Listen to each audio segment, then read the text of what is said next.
Hi everyone. सो इस video में हम बात करेंगे EY GDS के बारे में, EY GDS के इंटरव्यू प्रोसेस के बारे में, EY GDS के इंटरव्यू क्वेश्चंस के बारे में, क्या एग्ज़ाम पैटर्न होता है, वन बाय वन करके सारी चीज़ों को कवर कर लेंगे। ये वीडियो जो है वो है EY GDS के लिए, इतनी बार मैंने नाम ले दिया, EY इंडिया के लिए नहीं है, ठीक है। और दूसरी बात, ये वाली वीडियो मैं पर्टिकुलरली बना रहा हूँ जिन लोगों के लिए रिस्क एनालिस्ट या फिर एसोसिएट सॉफ्टवेयर इंजीनियर का इंटरव्यू है, जो लोग बेसिकली ऐसे डोमेन से आते हैं जिसमें जब कंपनी आई है तो वो बेसिकली CS या IT के बच्चों को उठाना चाहती है। तो ये उन लोगों के लिए वीडियो है, उन लोगों के बारे में बात करूंगा, क्योंकि EY GDS अकाउंटिंग्स के लिए भी काफ़ी हायर करती है। तो अकाउंटिंग के लिए एक सेपरेट वीडियो जिसमें सेपरेट पैटर्न होता है, उसका मैं अलग से एक वीडियो बनाऊंगा। इस वीडियो में बात करते हैं EY GDS के उस पैटर्न के लिए, अगर आपके कैंपस में आ रही है या ऑफ कैंपस आ रही है जिसमें जो पोजीशन है वो बेसिकली एनालिस्ट है, ठीक है। तो उसके बारे में वन बाय वन करके सारी चीज़ों को डिस्कस करते हैं। तो सबसे पहले तो आप लोगों का पैटर्न क्या होने वाला है उसको हम बात करेंगे। तो सबसे पहले तो देखो, आपका एक ऑनलाइन टेस्ट होगा। ऑनलाइन टेस्ट में आपके टोटल एक 3 सेक्शन आएंगे, ठीक है। जो पहला सेक्शन होगा वो होगा आपका मैथ्स का। अब मैथ्स में आपके लगभग 25 to 30 क्वेश्चंस आते हैं, जिसके लिए आपको 1 मिनट तक का लगभग टाइम दिया जाता है। ये एग्जाम पैटर्न में पिछले साल के हिसाब से बता रहा हूँ। उसके बाद जो अगला सेक्शन होता है वो होता है लॉजिकल प्लस वर्बल, जिसमें आपको लॉजिकल और वर्बल के भी 25 क्वेश्चंस देखने को मिलेंगे, जिसमें आपको उतना ही टाइम दिया जाता है, 25 मिनट या 30 मिनट्स तक का आपको टाइम लगभग दिया जाता है, और 25 to 30 क्वेश्चन आपको देखने को मिल सकते हैं। और इसके बाद जो अगला सेक्शन होता है उसमें आपके 2 कोडिंग क्वेश्चंस देखने को मिलेंगे। अब भैया EY GDS जैसे बिग 4 कंपनी है तो उसके कोडिंग क्वेश्चंस का लेवल क्या होगा। तो अगर मैं बात करूं पर्टिकुलरली, अगर आप C+ या जावा जानते हो, C++ या जावा जानते हो, तो डेटा स्ट्रक्चर्स के क्वेश्चंस आपको देखने को नहीं मिलेंगे। डेटा स्ट्रक्चर्स के जनरली क्वेश्चंस नहीं आते हैं, हार्ड कोर वाले, ठीक है। अगर आपको लेवल पता करना है तो मैं आपको बताता हूं, जो TCS NQT शीट है जो टेक यू फॉरवर्ड की वेबसाइट पे अपलोडेड है, जो मैं बोल रहा हूँ ना ध्यान से सुनना, take you forward TCS NQT sheet, इसको आप जा सकते हो। इसमें 100 क्वेश्चंस आपको मिलेंगे, गूगल पर सर्च करना। तो उन क्वेश्चंस का जो लेवल है लगभग उस प्रकार के क्वेश्चंस मिलेंगे, या उससे हल्के से हाई लेवल क्वेश्चंस देखने को मिल सकते हैं। जनरली जो क्वेश्चंस आते हैं वो एरे, स्ट्रिंग, हैशिंग, इससे क्वेश्चन आते हैं जैसे, और हैशिंग से डिफिकल्ट क्वेश्चन नहीं, जैसे हैशिंग से आ गया कैरेक्टर की अकरेंस बनाना, ठीक है। और जैसे कोई स्ट्रिंग से क्वेश्चन आ गया तो स्ट्रिंग मैनिपुलेशन का कोई छोटा मोटा क्वेश्चन दे दिया, तो इस प्रकार के क्वेश्चन आपको देखने को मिलेंगे।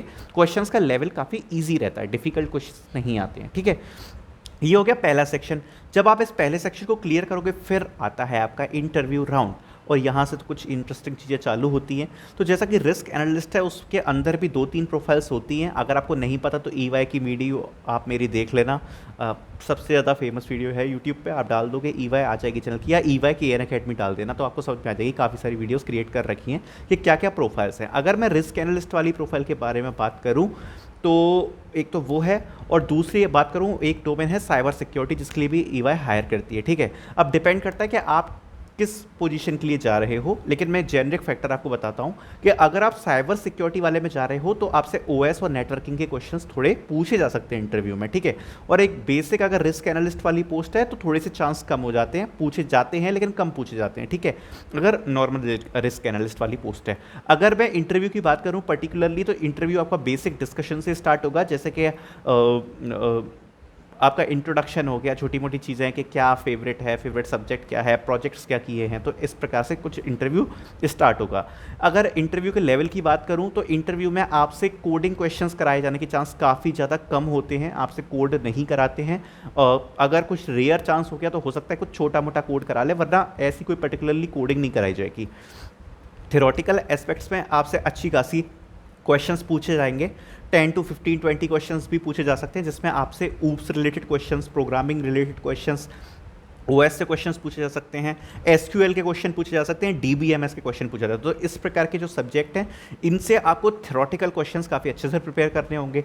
DBMS पे काफ़ी बार फोकस करती है कंपनी, ये उनकी मर्जी है वो किस पे फोकस करना चाहते हैं। DBMS फोकस कर दिया, OS पर फोकस कर दिया, तो उनसे रिलेटेड कुछ थ्योरेटिकल क्वेश्चंस आपसे पूछेंगे। प्रोजेक्ट्स आपको एक्सप्लेन करना आना चाहिए, आपको प्रोजेक्ट्स के बारे में अच्छे से पढ़ लेना।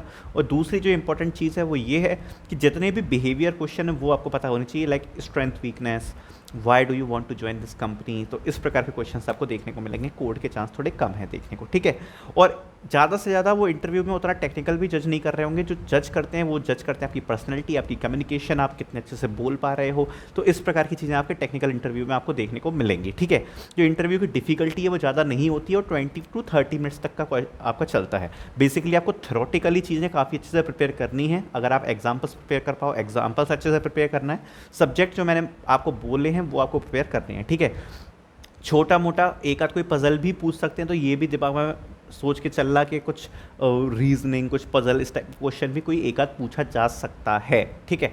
सो इंटरव्यू कुछ इस प्रकार का होता है और उसके बाद आपका एक एचआर डिस्कशन वाला राउंड होता है जिसमें आपसे एचआर के क्वेश्चन पूछे जाते हैं बिहेवियर वाले। अब इसको प्रिपेयर कैसे करना है, तो डिस्क्रिप्शन में लिंक दी होगी FAQ इन एचआर, वहाँ से जाके प्रिपेयर कर सकते हो। सारे बिहेवियर क्वेश्चन विद आंसर आपको मिल जाएंगे। अगर आप साइबर सिक्योरिटी वाले इंटरव्यू के लिए जा रहे हो तो आपको OS अच्छे से प्रिपेयर करना है। OS और नेटवर्किंग के क्वेश्चन पूछे जा सकते हैं। दूसरी बात ये है, जब मेरे कॉलेज में EY आई थी for the position of risk analyst, तो क्या हुआ था कि EY ने ज़्यादातर फोकस किया था प्रोजेक्ट्स पर, ऊप्स पर, ठीक है, और SQL क्वेरीज पर जब रिस्क एनालिस्ट के लिए आई थी, ठीक है। तो ये चीज़ें कुछ हैं जो आपको थ्योरेटिकली अच्छे से प्रिपेयर करनी पड़ेंगी। एंड आपको उस चीज़ पर डरना नहीं है। कई बार इंटरव्यूअर क्या करेगा, वो ये चेक करेगा कि लेवल कितना ऊपर है। सपोज उसने OS का एक क्वेश्चन पूछा, OS क्या है, ठीक है। उसके बाद उसने मान लो पेजिंग पूछी, आपने पेजिंग भी बता दी। उसके बाद वो लेवल बढ़ाता जाएगा, पेज फॉल्ट क्या होता है, ठीक है, थ्रैशिंग क्या होती है, तो वो लेवल बढ़ाता जाएगा। वो ये जज करेगा कि कहाँ तक आता है इस बंदे को। तो आपको उसमें डरने की बात नहीं है। अगर आप एक पोर्शन पे जाकर अटक भी जाते हो तो ज़्यादा कोई इशू नहीं है। बस अगर आपने जो जवाब है वो दे दिए हैं, आप कॉन्फिडेंट रहे, इंटरव्यू में आपकी कम्युनिकेशन स्किल्स बढ़िया रही हैं, तो आपका सिलेक्शन हो जाएगा। ज़्यादा डिफिकल्ट इंटरव्यूज़ नहीं होते हैं, ठीक है। दूसरी बात, ये बात हो गई हमारी इसके लिए। अब ये जो था ना, ये पूरा पैटर्न था बेसिकली अगर आप 4 ईयर ग्रेजुएशन वाले हो। अब इस पूरे पैटर्न में केवल ऑनलाइन टेस्ट में चेंज आ जाता है। अगर आप 3 ईयर ग्रेजुएशन वाले हो, BCA BSc वाले हो, तो बेसिकली अगर आप रिस्क एनालिस्ट पे जा रहे हो तो आपका पैटर्न क्या होगा, केवल आपका जो ऑनलाइन टेस्ट है उसका पैटर्न बदलेगा। ऑनलाइन टेस्ट में आपसे कोडिंग क्वेश्चंस नहीं पूछे जाएंगे, आपसे पूछा जाएगा एप्टीट्यूड और वर्बल और आपका रीजनिंग हो गया, ठीक है। उसके बाद आपसे कुछ टेक्निकल MCQ पूछे जा सकते हैं, ठीक है, कुछ टेक्निकल MCQ और कुछ इंग्लिश राइटिंग के क्वेश्चन, लाइक ईमेल राइटिंग हो गया, या कुछ बिहेवियर क्वेश्चन टाइप के जो आपको इंग्लिश में राइट करने होंगे, कुछ सिचुएशनल ऐसा कुछ करके। तो इस प्रकार के क्वेश्चन आपसे पूछे जा सकते हैं अगर आपका 3 ईयर वाला ग्रेजुएशन है, ठीक है। क्योंकि जब मेरे कॉलेज में कंपनी आई थी तो हम लोगों का BSc था, तो हमसे ये वाला पैटर्न पूछा गया था।